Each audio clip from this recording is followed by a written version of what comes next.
Well, Jim, hey, congratulations on your film, Me to Play. Thanks very much. Thanks for having me on your podcast. Well, it's not really a podcast, but What? it is a video interview, though. Okay. Should I do that again? I don't know if No, that's gonna... you're good. Okay, good. Hey, so, anyways, congratulations, and it's being showcased at was it Slamdance? So, how does it feel, first of all? Well, it's really exciting to get an audience for something that I've been working on for a while that I really love for about two people that I think deserve an audience. I mean, they're actors, so they've had deep and big audiences before, but this is really about them and the process of both putting up a play and living with Parkinson's. So it's really enriching to know that it's going to be seen and hopefully loved by people who love it as much as hopefully we love it. That is terrific to hear. So, what actually sparked you to do this documentary in the first place for Me to Play? Great question. Basically, Dan is an old friend of mine, and as the course of my knowing him, my own father had Parkinson's and passed away from it. So at one point, Dan turned to me later on and said, I have Parkinson's, but he didn't really have to, frankly, tell me that. I could see my dad sort of hanging musculature in his face. And I helped sort of talk him through what I'd seen and such like that as a caregiver for my own dad. But then he had this phenomenal idea. He and a friend of his who'd been in theater together, both had Parkinson's disease. And since Samuel Beckett's Endgame was written by Beckett after his own mother had passed away from the disease, this was an opportunity for these guys, and he'd written it as a metaphor for the disease itself. This was an opportunity for them to really sink their teeth into roles that were built for two actors with Parkinson's disease. With that in mind, all that coming together, I was like, this is a phenomenal subject for a documentary. And so Me to Play was born. So in essence, Dan, your friend Dan wasn't hard to convince, but did you actually had to convince his friend Chris, and did you have to convince Daniel Beckett to allow you to participate in this project? Good question. Dan basically had the idea, so he brought it to me, which is always a great situation. I didn't know there would be like a long-term labor and more labor of love as a producer director, but it certainly, as you know, every independent film ends up being that way. Chris came on. I went and sat down with him. We had lunch at Zabar's and talked about whether or not he wanted to do this. He seemed to think that it was a great next step for him, and immediately said, yes, let's do it. And then Samuel Beckett's estate, we're very lucky that the theater director and the producer of the theater piece both are longtime veterans of this sort of world of putting up Beckett. So I let them pursue Samuel Beckett's estate. They did very successfully, and they allowed us to use, I think they allowed us to use 10 minutes of the play over the course of the film. And that was, that's more than enough. You don't want to see a lot of theater on film. You want to see people's lives as they put together theater on film, and that's what this movie does. Well, I'm sad because there was only one final showing of the Endgame, and now the rest of us can't see that. Well, right. Well, listen, if we want to push, the Beckett estate for the rights to do that, I would be more than happy to show it. These guys nail it. So it's phenomenal. I will say that some actors who came to these guys are very well connected in the New York theater community. So their friends who are, name actors all through New York came to see it, and they were like, this is the clearest I've ever seen Beckett. You nailed it. This was amazing. So it was really just a joy to see them triumph. I mean, these are two guys with Parkinson's disease who are doing, a 90-minute two-hander, meaning it's just like these two guys on stage most all the time. Dan is in a wheelchair. He doesn't move from the stage. So they're in it, and they've got to be locked in and phenomenal, and they certainly were. So I'd love to show it to you. That's my answer. So at which stage of Endgame did you actually enter, to start documenting for yourselves with Chris? We went into it with the notion that they would start rehearsing when we had ourselves sort of up and running as a documentary. And I think someone must have misheard me. We were doing an Indiegogo campaign and said, listen, when we reach $20,000, we know we're ready to go, and let's kick it off. I think they heard $20.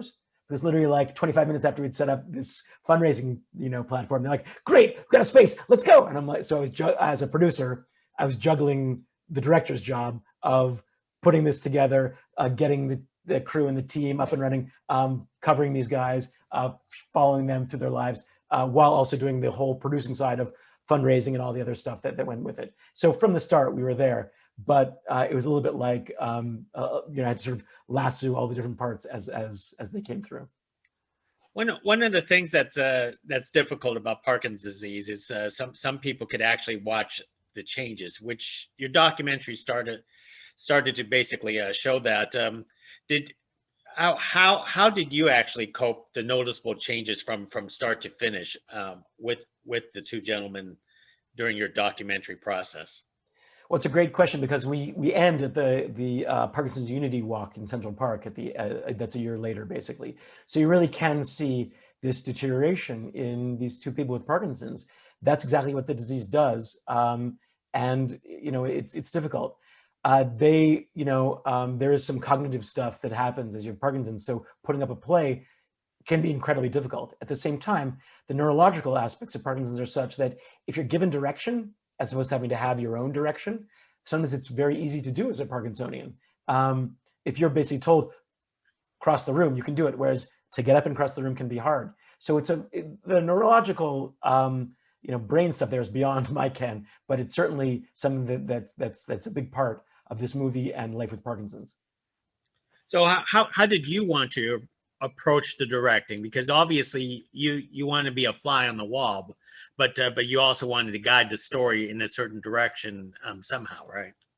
Yes, I mean we had a ticking clock built in, with a challenge. Can they do this play?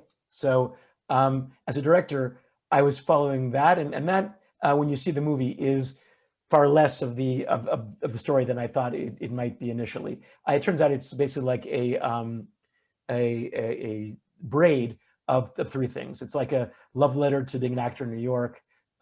It's exposing the challenges of living with Parkinson's, and it's also an homage to Samuel Beckett in this play Endgame that he wrote as his way of coping with his mother's demise from this disease. I mean, it's interesting because Beckett, is people think of him as really this like a brilliant classic writer, but he's actually incredibly hilarious. I mean, this is a real like a comedy in a way, kind of ribald and outrageous. But because he was an Irish writer writing in French, it comes across as sort of serious to people when they sort of first take it in. But it's a hilarious comedy. So how long did your production actually lasted for filming with Dan and Chris? We filmed for about 2 months in total, but then we had post-production, which as an independent film, you might imagine, went on and on and on. I'm going to keep on saying on until you cut me off here, but yeah, so for quite a long time.